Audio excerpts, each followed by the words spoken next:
안녕하세요. 상권 읽어주는 제리입니다. 반갑습니다. 오늘 지난번 영상에 이어서 이 창업 부분에 있어서 두 번째 스텝에 대해서 말씀드리고자 합니다. 지난번에 그 브랜드와 업종을 어떻게 선택하고 결정하는지에 대해서 간단하게 말씀드렸다면, 오늘은 조금 더 상세하게 좀 말씀을 드리고자 합니다. 지난번에는 주로 이제 이번 시간에도 마찬가지겠지만, 이 프랜차이즈 브랜드를 결정하거나 업종을 정하는 부분에 대해서 말씀을 드리는데, 사실은 만약에 어떤 상품을 내가 개발을 하고, 이 상품을 통해서 어떤 매장에서 직접 판매한다고 생각했을 때는, 일맥상통한다고 생각합니다. 사실, 여기서의 브랜드는 결국은 그런 분들에서 상품의 경쟁력이기 때문에, 내가 어떤 상품을 팔고 그 상품이 경쟁력이 있을까는, 지금 말씀하신 것처럼 브랜드 결정하는 것처럼 결정을 해주시는 게 제일 좋습니다. 쉽게 말씀드려서 일단은 그 상품이 사람들한테 필요했어야 되겠죠. 자, 모두 절미하고 이제 그 두 번째 시간, 이 브랜드 결정하기 상세편에 대해서 말씀드리도록 하겠습니다. 아마 대부분의 가드 창업을 하신다고 하면 이제 뭐 브랜드를 정하거나 업종을 정하기 가 쉽지는 않습니다. 왜냐하면 한 번 정하면 그 길을 계속 가야 되기 때문에 그게 되게 더 신중해지고, 근데 대부분 저도 이번에 이제 창업 박람회 다녀왔지만 아마도 이제 많은 부분들이 뭐가 커피가 잘 나간다더라. 이제는 떡볶이가 잘 나간다더라. 아니면 피자가 잘 나간다거더라. 아니면 어떤 세탁소가 잘 나간다거더라. 그러면 그 부분만 사실은 맹목적으로 좀 보시는 부분들이 있는데 저는 그러진 않았으면 좋겠고요. 이 업종과 브랜드가 충분히 경쟁력이 있는지, 아니면 나 또한 그러한 브랜드와 또 이러한 서비스, 상품들을 구매하거나 이용할 의향이 있는지가 제일 먼저인 것 같습니다. 자, 오늘 그 두 번째 시간에 대해서 이제 말씀드리겠습니다. 세 가지로 나눠질 수 있는데, 첫 번째는 브랜드 회사 규모 파악하기, 그리고 두 번째는 동업계 내 브랜드 순위는, 세 번째는 매장 방문하기입니다. 앞서서 이제 업종과 브랜드 후보군을 정했다 그러면 이 브랜드 후보군마다 회사 규모를 파악해야 됩니다.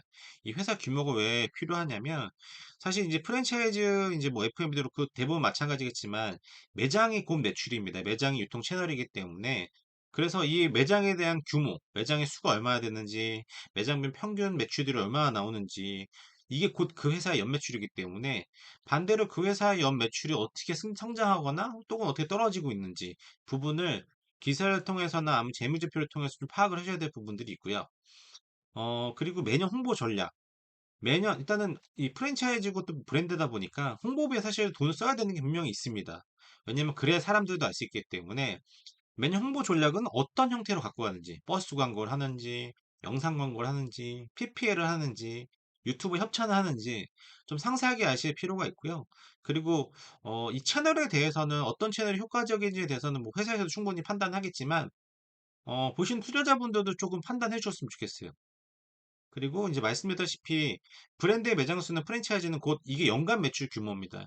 뭐 이걸 밀키트로 해서 뭐 해외로 진출하는 경우들도 있겠지만, 결국은 국내에서 시장에서 보면은 브랜드 매장 수는 매출 규모이기 때문에 매장 수가 몇 개가 되고, 이 창업 이래로, 그러니까 회사의 창업, 브랜드 창업 이래로 브랜드의 이 매출 규모와 매장 수는 어떻게 늘고 있는지, 또 이게 수도권과 지방에서는 어떻게 늘고 있는지 부분에 대해서는 충분히 파악을 해주셔야 됩니다. 자, 두 번째는 이 동업계 내 브랜드 순위. 매출이나 매장 수가 낮다 그러면 과연 이게 잘 하고 있는 건지, 아니면 이게 매장 수가 많은 건지는 아마 감이 안 잡히실 거라고 생각이 되고요. 그래서 그 브랜드를 한번 모든 기사를 검색해 보세요. 그러면 뭐 예를 들어서 치킨이다. 그럼 치킨 내에서 매출 규모가 업계에서는 몇 등이고, 이게 곧 매장 수가 나오니까요. 왜냐면 한 이 업종, 뭐 떡볶이다, 피자다 그러면 사실 금액 차이는 크게 있지는 않습니다. 드라마틱하게 있지 않기 때문에 매출을 좀 가늠 질 수 있고요. 유통수로 좀 계산하게 되면. 그럼 결국은 매장들마다 전평균이 나오겠죠. 이 브랜드 순위가 왜 중요하냐면, 결국은 이 브랜드의 매출 규모 순위가 결국은 고객들 선택입니다. 예를 들어서 어떤 A라는 그 프랜차이즈 브랜드가 매장 수가 많아요. 매장 수가 많게 된 거는 물론 회사의 영업 전략이 굉장히 잘 맞을 수도 있지만, 결국은 이 브랜드, 이 매장을 찾는 사람들이 많다는 거고, 결국 이거 창업하시라는 소상공인 분들도 결국은 고객들의 선택들이 많기 때문에, 주문들이 많기 때문에 하시는 게 사실 섭리입니다. 그래서 이 브랜드의 매출 규모 순위가 어떻게 되는지. 그래서 이게 그 1등 브랜드가 뭐 사실은 많은 선택을 받고 있죠. 근데 저는 뭐 2등이나 3등, 그리고 여기를, 이 순위라는 게 사실 매출 규모라는 게 언제든지 바뀔 수 있기 때문에 영원한 1등은 없지 않습니까? 그래서 2등이든 3등이든 그 후보군에 대해, 후보 브랜드에 대한 그 매출 규모에 대한 그 차이를 한번 보셔야 될 것 같아요. 그래서 순위도 한번 좀 체크 한번 해보시는 게 좋을 것 같습니다. 다음 마지막으로는 매장 방문하기.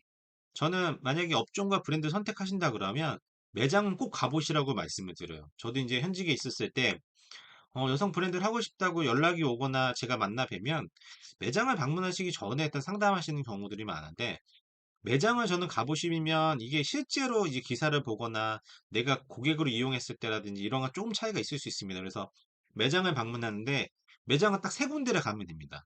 직영점 매장, 그리고 1등 매장, 하위 매장.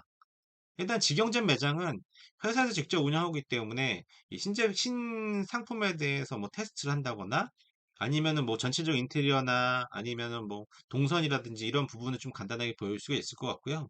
한 예로 그 서초 그 교대 쪽에 가보면 거기에 그 백피자가 있습니다. 근데 백피자가 이 다른 매장하고 이제 콜라보해서, 더구나 이 백피자가 거기는 그 테이크아웃, 그 안에서 먹을 수가 있습니다.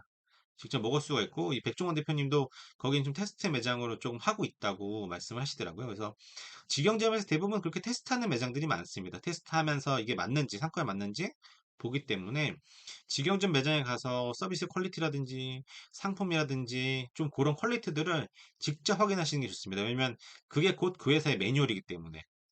그리고 두 번째는 1등 매장. 1등 매장을 가보시게 되면 이 매장이 위치가 좋아서인지도 있겠지만 뭐 사람들 서비스가 좋다든지 아니 뭐 기타 등등 뭔가 영업 전략이 맞는다든지 하는 게 분명히 있습니다. 그래서 1등 매장을 가보시는 걸 추천을 드리고 싶고, 그래서 만약에 이 창업에 앞서서 이게 꼭 이 브랜드가 아니더라도 그 상담을 보통 하시지 않습니까? 그러면 1등 매장을 물어보고 1등 매장을 견학을 가서 그 매장이 뭘 잘하고 있는지, 거기에 있는 그 대표님은 어떤 영업 전략을 펼치고 있는지를 한번 보시고 메모하셔서 이제 창업하시려 하시는 분의 그 경쟁력이 될 수 있는 그런 기반이 될 수 있겠죠.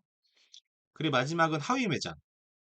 하위 매장은 제가 왜 가보라고 말씀드리냐면, 이 1등 매장을 가고 하위 매장을 가면 1등 매장이 뭘 잘하는지, 이 하위 매장에서는 어떤 부분이 부족한지를 아실 수 있습니다.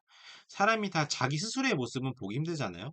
이 하위 매장에서 보이는 모습들이 언젠간 자기의 모습일 수 있어요. 그래서 하위 매장에서 어떤 부분들이 부족했고, 그리고 그게 꼭 그 매장에 있는 사장님이나 아니면 영업 전략이 안 맞더라도 상권이 안 맞을 수 있기 때문에 어떤 상권에 어떤 게 안 되는구나라고 느끼실 수도 있습니다. 그래서 하위 매장도 쭉 한번 가보시기를 추천드리고 있고요. 그래서 전반적으로 말씀을 드렸을 때는 브랜드의 후보군을 정하고 업종을 정했을 때는 매장을 쭉 가보고 그 회사의 영업 전략, 그 브랜드 영업 전략을 충분히 이해하신 다음에 후보군을 축소하시는 게 낫습니다. 그래서 보통 후보군은 5가지 정도로 하시는 게 좋을 것 같고요. 5가지 후보군을 정하시게 되면 5개의 이제 후보군의 브랜드들도 이 영업권을 좀 보장하기 때문에 되는 상권이 있고 되지 않은 상권이 있을 겁니다. 그래서 그거 일단은 상담해 보시면서 어느 상권이 되는지, 어느 상권이 안 되는지 분석을 해 보시는 게 좋을 것 같습니다. 그래서 이 다음 시간에는 그렇게 상권에 대한 후보군이 나오면 그럼 어떤 상권에 오픈을 하는 게 맞을 것이냐에 대해서 상세하게 다시 한번 말씀드리도록 하겠습니다.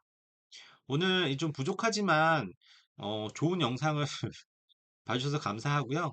제가 앞으로도 좀 유익한 그렇게 정보를 전달할 수 있는 영상을 많이 알려드리도록 하겠습니다. 감사합니다.